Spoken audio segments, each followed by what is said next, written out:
he starts doing is world building and character building, and everyone becomes sort of the lead in their own little world, and all these worlds intertwine. Um, we call it galaxy brain. Hello, I'm Clotilde from Italy.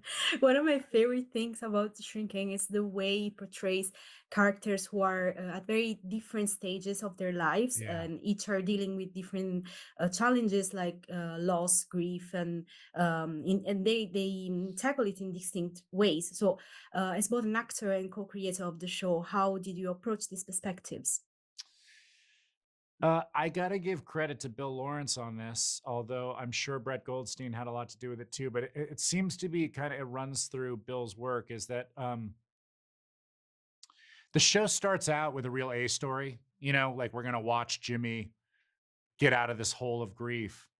But as soon as you kind of accomplish that, what he starts doing is world building and character building, and everyone becomes sort of the lead in their own little world, and all these worlds intertwine.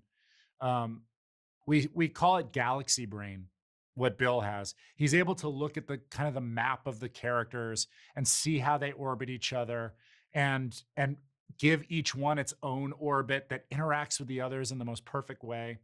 Um, so it's really his magic. And one of the amazing things about it is we've got, on the low end, Alice, who's like a teenager, and we've got Harrison, who's in his 80s. And on the street, people come up, and say, like, "Hey, I love Shrinking."